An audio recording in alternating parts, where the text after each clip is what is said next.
성도 여러분, 한 주간 평안하셨습니까? 다시 함께 하나님의 말씀을 열고 그 뜻을 나눌 수 있음에 감사드립니다.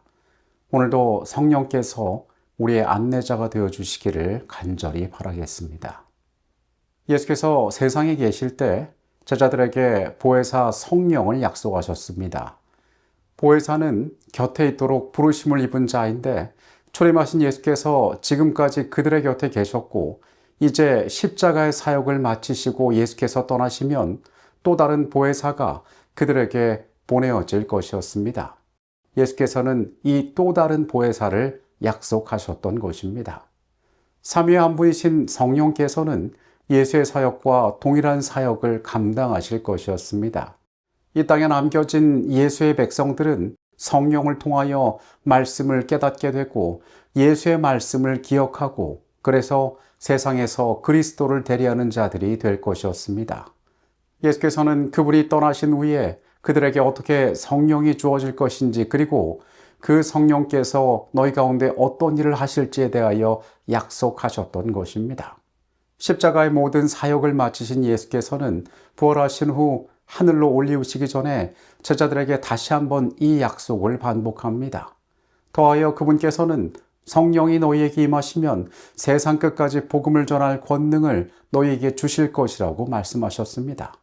예루살렘을 떠나지 말고 성령을 기다리라고 그분의 백성들에게 예수께서는 전하셨습니다. 제자들과 그분을 따르던 자들은 순종하여 다락방에 모여 겸비한 마음으로 성령을 기다렸습니다. 그리고 예수께서 약속하신 대로 오순절에 그들에게 성령이 임했습니다. 성령의 임재는 참으로 놀라운 결과들을 그들에게 가져왔습니다. 오순절을 맞아 천하에서 모여든 유대인들에게 각각의 방언으로 그들은 예수에 대하여 전하였습니다. 예수의 제자들은 이전에는 외국어를 하지 못하던 자들이었는데 그들이 각각의 언어로 말하게 되었던 것입니다. 하늘로 올리우시기 전에 예루살렘을 떠나지 말고 기다리려던 예수의 말씀에는 이유가 있었던 것입니다.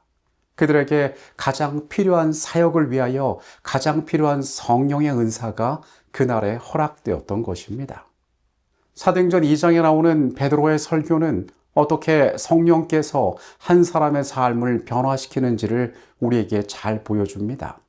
그는 요엘서의 말씀을 통해 그들에게 부어진 성령의 역사가 하나님의 말씀의 성취임을 증거합니다. 예수를 부인했던 부끄러운 제자였던 그는 성령의 능력으로 말미암아 담대하게 예수를 전하는 자가 되었습니다. 약속된 성령이 그들에게 부어진 이후에 많은 변화가 일어났는데 이 변화의 중심에는 은사라는 것이 있었습니다.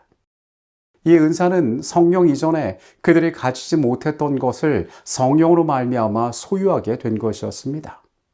예수의 제자들이 그토록 담대하게 복음을 전하게 된 것은 하루에 3,000명이 회심하게 되는 역사가 일어나는 것은 결코 사람의 것이 아니었습니다. 하늘로부터 온 능력으로 말미암아 이 일이 가능하게 되었다는 것입니다. 오늘 이 시간에 우리는 성령이 부어진 이후에 나타난 가장 뚜렷한 증거인 은사에 대하여 살펴보도록 하겠습니다. 우리는 그러면 도대체 왜 이 은사가 주어졌는지에 대해서 주목할 필요가 있습니다. 사도행전 2장에 성령이 내리는 장면에서 오순절에 그 땅에 어떠한 일들이 일어나는지를 우리는 말씀에서 살펴보았습니다. 천하 다른 곳에서 사람들이 왔으며 그들이 각기 다른 언어를 하는 자들이었기 때문에 그들이 복음을 듣기 위해서는 언어의 은사가 필요했던 것입니다. 성령께서는 그 순간에 복음을 위하여 가장 적절한 것들을 그들에게 허락하셨습니다. 만약 다른 입장과 다른 환경에 처해 있었더라면 다른 은사가 그들에게 주어졌을 것입니다. 실제로 이 성령의 강림 이후에 초대교회에는 여러 가지 새로운 이적들이 나타났습니다. 그 이적들 가운데 은사는 필요한 곳에서 적절한 능력으로 나타나게 되었습니다. 이 은사라는 말은 신약 성경에서 헬라어 카리스마라는 말로 쓰였습니다. 이것은 은혜로 주어진 선물, 특히 성령을 통해 주어지는 초자연적인 능력을 나타내는 말입니다. 이 카리스마라는 단어는 헬라어의 은혜, 은총을 나타내는 카리스라는 단어와 결과, 표현을 나타내는 마가 합쳐진 단어입니다. 이것을 통해 우리는 카리스마, 은사가 하나님의 은혜로 주어진 특별한 선물임을 알게 됩니다. 사람이 이전에 갖고 있지 못했던 초자연적인 능력이 하나님의 은혜로 말미암아 그들에게 허락되어진 것입니다. 이전까지는 결코 나타난 적이 없었고 그들이 얻을 수도 없었지만은 하늘의 능력으로 말미암아 그들의 삶에서 사용 가능하게 된 것이었습니다. 그런데 이 은사를 바라보는 비뚤어진 시선도 그 시대에 생겨나게 되었습니다. 사도행전 8장에는 시몬이라는 사람이 나옵니다.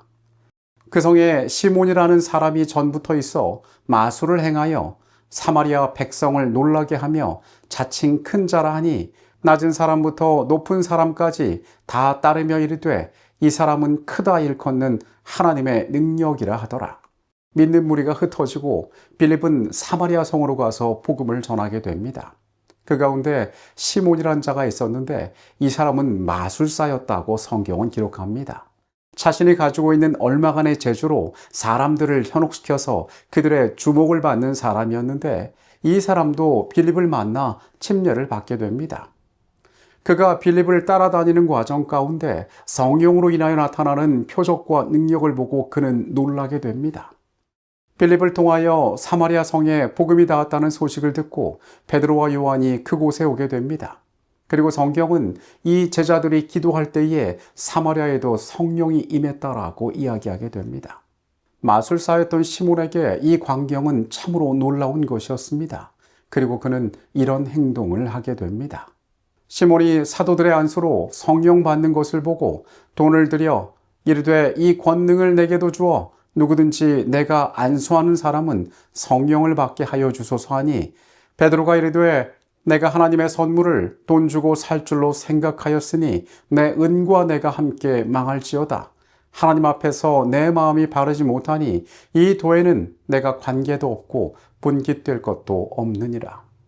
우리는 이 베드로와 시몬의 대화 가운데 중요한 것들을 확인할 수 있습니다. 먼저 우리가 기억해야 할 것은 이 성령의 은사는 하나님의 선물이라는 것입니다. 그리고 이 은사가 하나님 앞에서 바르게 활용되지 못할 때에 그것을 탐하는 자는 오히려 망하게 된다는 것입니다. 인류의 역사 가운데 사람에게 주어진 좋은 자연의 유산들은 슬프게도 파괴와 이기적인 목적을 위하여 활용되었던 경우가 많습니다.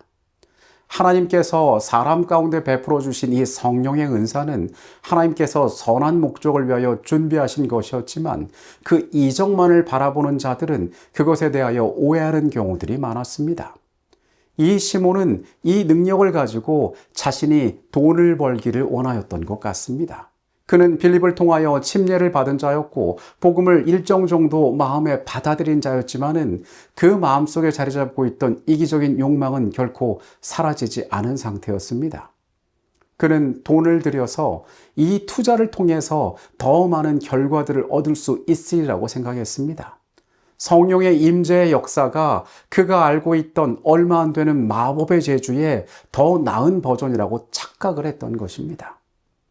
우리는 하나님의 은사가 어떻게 주어졌으며 그것을 우리의 삶이 어떻게 담아야 할지에 대해서도 깊이 생각할 필요가 있습니다. 하나님께서는 각 시대를 통하여 당신의 교회의 모든 교인들에게 영적 은사를 주사 교인 각자가 교회와 인류의 공동 유익을 위한 사랑의 봉사 사업에 사용하도록 하셨다. 이 은사들은 성령의 역사를 통하여 그분의 뜻대로 각 교인에게 나누어 주셨으며 그것들은 하나님께서 교회에 맡기신 임무들을 수행하는데 교회가 필요로 하는 모든 재능과 봉사의 직무들을 공급해 준다. 성경에 의하면 이런 은사들에는 믿음, 병 고치는 일, 예언하는 일, 복음 전도, 가르치는 일, 다스리는 일, 화목시키는 일, 동정을 베푸는 일, 백성들을 도와주고 격려하기 위한 자기 희생적 봉사와 사랑 등이 포함된다. 어떤 교인들은 봉사의 일을 위해 준비시키고 교회를 영적으로 성숙해 하며 하나님께 대한 신앙과 지식의 일치를 가져오게 하는 일에 특히 필요한 목회 사업과 복음 전도 사업과 사도직과 가르치는 직무를 위해 하나님의 부르심을 입어 성령의 은사를 받아 교회가 인정하는 임무에 종사하게 된다.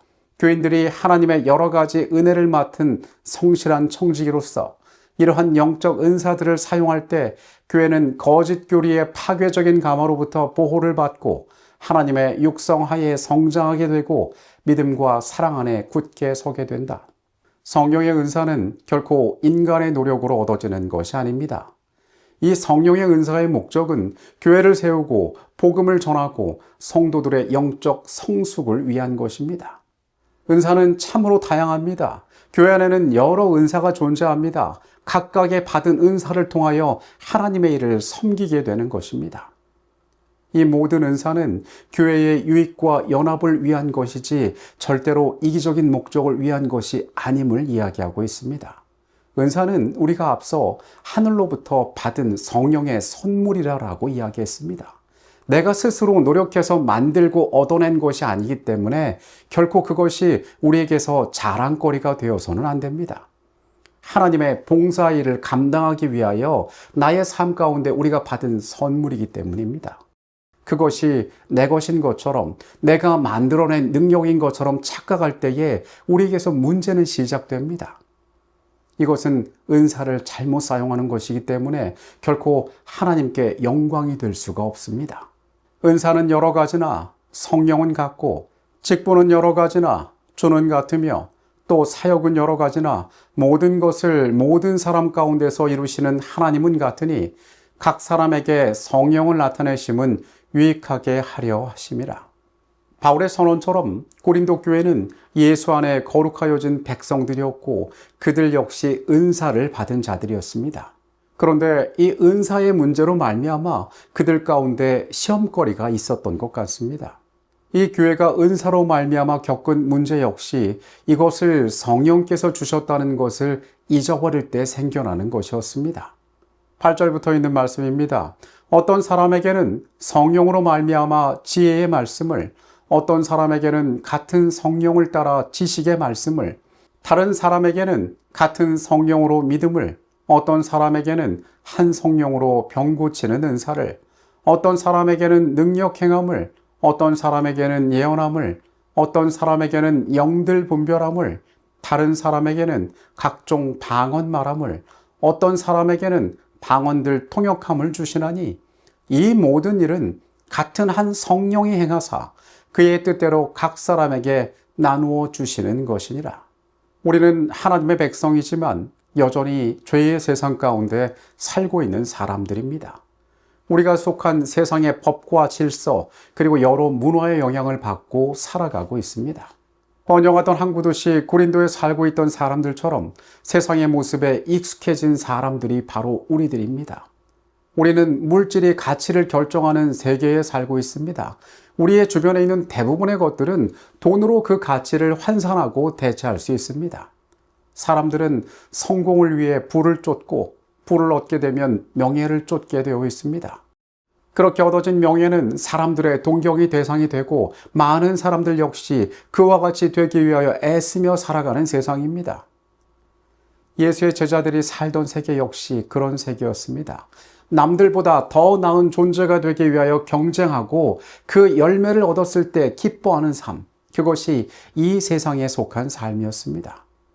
그런데 예수 안에서 거룩하여진 자들은 철저히 다른 삶을 사는 자들이었습니다. 그리스도의 십자가를 통하여 삶이 송두리째 변화한 그들의 삶은 세상의 질서와는 다른 질서를 따라가는 자들이었습니다. 성령을 통하여 교회에 주어진 은사는 교회에서 왜곡된 형태로 나타나기도 하였습니다.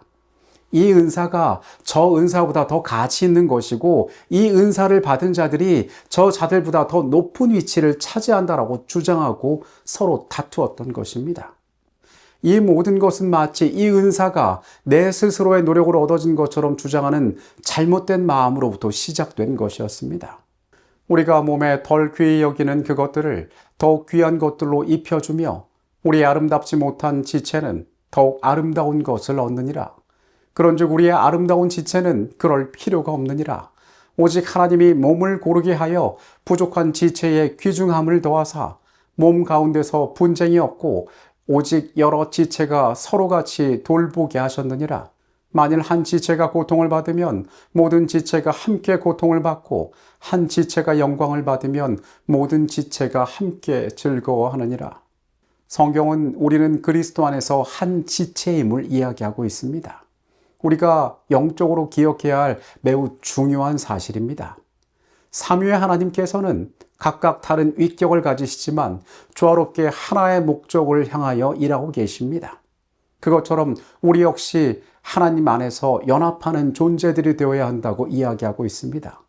신체의 각 부분은 각각 다른 역할을 감당하지만 서로 질투하거나 충돌하지 않습니다. 신체의 각 부분들은 한 지체로서 서로를 위하여 조화롭게 일하고 있습니다. 마찬가지로 성령의 인도하심 가운데 우리 각각이 가진 은사들은 하나님 안에서 함께 하나처럼 사용되어져야 한다는 것입니다. 너희는 그리스도의 몸이요 지체의 각 부분이라. 하나님이 너희 중에 몇을 세우셨으니 첫째는 사도요, 둘째는 선지자요, 셋째는 교사요, 그 다음은 능력을 행하는 자요, 그 다음은 병 고치는 은사와 서로 돕는 것과 다스리는 것과 각종 방언을 말하는 것이라. 다 사도이겠느냐? 다 선지자이겠느냐? 다 교사이겠느냐? 다 능력을 행하는 자이겠느냐? 다 병 고치는 은사를 가진 자이겠느냐? 다 방언을 말하는 자이겠느냐? 다 통역하는 자이겠느냐? 너희는 더욱 큰 은사를 사모하라. 내가 또한 가장 좋은 길을 너희에게 보이리라. 그렇다면 더 큰 은사란 과연 무엇일까요? 세상 사람들이 바라볼 때에 저 사람이 세상에서 성공할 만한 재주를 가졌다 말하는 것이 더 큰 은사일까요? 더 큰 물질적인 풍요를 내게 가져오는 것이 은사일까요? 아니면 남들보다 더 잘나 보이는 것, 사람들의 눈에 띄고 칭송을 받을 수 있는 것이 더 큰 은사일까요? 성경이 말하고 있는 더 큰 은사란 것은 내가 그리스도의 지체로서 하나님 앞에 더 잘 맞는 조각으로서 우리가 그 지체에 헌신하는 것을 이야기하고 있는 것입니다. 주께서는 당신의 택함 받은 종들이 조화로운 활동으로 함께 연합하는 법을 배우기를 바라신다. 어떤 사람들에게는 그들의 재능과 동료 일꾼의 재능과 크게 대조가 되기 때문에 조화로운 활동으로 연합하도록 그들을 용납할 수 없는 것처럼 보일 수도 있다. 그러나 그들이 접근해야 할 다양한 마음을 가진 사람들이 있다는 것과 어떤 사람들은 어떤 일꾼이 제시할 때는 진리를 거절하지만 다른 일꾼에 의하여 다른 방법으로 그것이 제시될 때는 하나님의 진리를 향하여 마음을 연다는 것을 기억할 때 그들은 희망을 가지고 연합해서 함께 일하고자 노력할 것이다. 비록 그들의 재능들이 다양할지라도 모두 동일한 영의 지배 아래 놓일 수가 있다. 모든 말과 행동에는 친절과 사랑이 나타날 것이다. 그리고 각 일꾼들이 지정된 장소를 성실하게 채울 때 그리스도의 추종자들의 연합을 위한 그분의 기도는 응답될 것이다. 그리하여 세상은 그 사람들이 그분의 제자임을 알게 될 것이다. 여러분, 성령께서 우리에게 임하시면 우리가 권능을 받고 그리스도의 대리자로서 그 일들을 감당하게 될 것이라고 이야기합니다. 그런데 이 성령이 우리 안에 들어올 때는 분명 우리 스스로가 가지지 못한 하나님께서 복음을 위하여 우리에게 주신 능력이 함께하게 될 것입니다. 이것을 우리는 은사라고 부릅니다. 그러나 우리 믿음의 선조들이 그러했던 것처럼 우리는 우리 생애 가운데 복음을 위하여 주어진 수많은 은사들을 얼마나 많이 오해하며 살아가고 있습니까? 먼저 우리가 기억해야 할 중요한 사실은 이 성령의 은사는 하나님께로부터 왔다는 것입니다. 우리 스스로가 자랑할 것이 아무것도 없습니다. 혹여 우리는 이렇게 생각할 수 있습니다. 내가 공부하기 위해서 돈을 많이 들이고 시간을 투자하고 노력을 많이 해서 자격증을 따고 혹은 내가 어떤 직업적인 것을 성취했는데 이것을 어떻게 내 것이 아니라고 말합니까?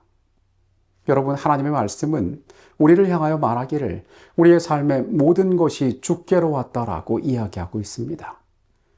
우리의 삶이 부름받은 이유는 이 죄 세상에서 우리에게 인생이란 시간이 주어진 것은 우리가 영혼을 위하여 준비하고 노력해야 될 모든 사명 가운데에 우리는 하나님께서 우리에게 주신 것이 무엇인지를 세워보아야 하는 존재들입니다. 마찬가지로 내 삶이 소유하고 있는 모든 가능성들은 하나님께서 내게 베풀어 주신 은혜라는 것을 한시도 잊지 말아야 할 것입니다.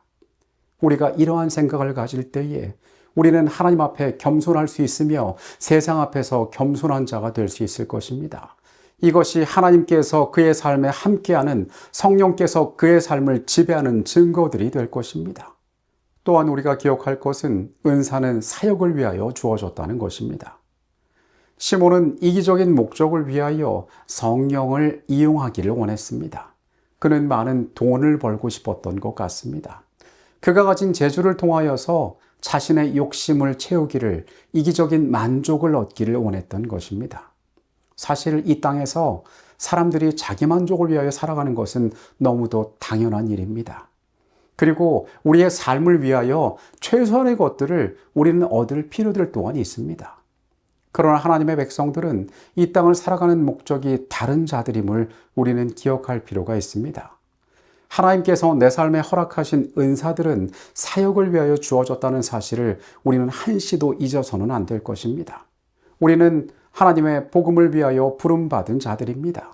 예수의 제자들에게 성령이 약속되었던 것은 그들이 이 땅에서 예수를 대리하는 자들이 되었기 때문이었습니다.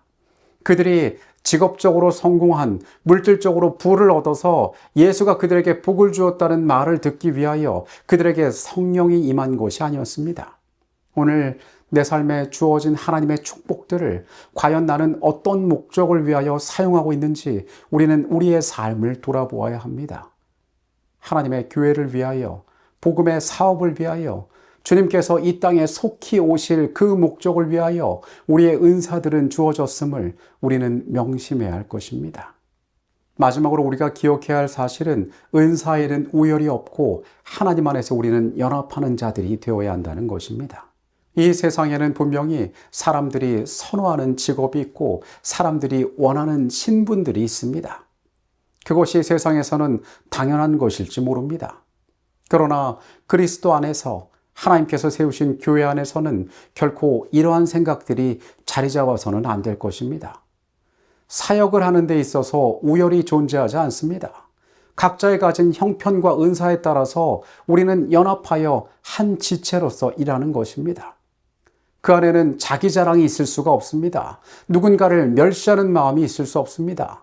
그것은 은사를 잘못 사용하는 것이며 하나님께서 그토록 간절히 원하셨던 우리의 연합이 깨어지는 일이기 때문에 그렇습니다. 여러분, 성령을 통하여 주께서 우리에게 일하게 하셨고 성령을 통하여 세상의 마지막 일을 마치신다는 그분의 약속 가운데 우리는 놀라운 사실을 발견하게 되는데 그 가운데는 단 하나의 인간의 공로도 존재하지 않는다는 것입니다. 우리가 말씀을 깊이 살필 때에 더욱더 깊이 깨닫게 되는 것은 우리 스스로가 얼마나 연약하며 초라한 존재인지를 발견하게 되는 것입니다. 여전히 우리는 부족한 작은 조각에 불과합니다. 그런 우리를 부르셔서 성령의 능력을 부어주시고 그리스도를 대리하여 이 아름다운 구속의 과정에 참여하게 하신 것은 참으로 놀라운 은혜가 아닐 수 없습니다. 오늘 나에게 주신 은사가 어떤 것인지를 발견하고 내가 그것을 어떻게 주님 앞에 아름답게 드릴 수 있을지 생각하는 한날이 되시기를 바라겠습니다.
하나님 성령께서 삶에 베풀어 두신 아름다운 은사들이 있음을 오늘 우리가 기억합니다. 주님, 죄의 세상에 살아가는 우리가 이 땅의 질서를 따라서 얼마나 탐욕스럽고 이기적으로 행동하고 때로 주께서 우리의 삶에 주신 것들을 잘못 사용하고 있는지 우리가 돌아봅니다. 성령께서 우리의 마음을 깨우쳐 주시옵소서. 거룩한 진리들로 우리를 새롭게 하여 주시옵소서. 모든 것이 주께로 왔음을 기억하게 하여 주시옵소서. 그래서 가장 겸손하게 주님의 교회를 섬기고 복음을 위하여 헌신하는 자들 되게 하여 주시옵소서. 그 거룩한 역사가 우리 안에 일어나기를 원합니다. 내 안에 일어나기를 원합니다. 주님, 그렇게 우리 가운데 역사하여 주시옵소서. 이 시간에 우리와 함께 하셨음에 감사드립니다. 예수 그리스도 이름으로 기도합니다. 아멘.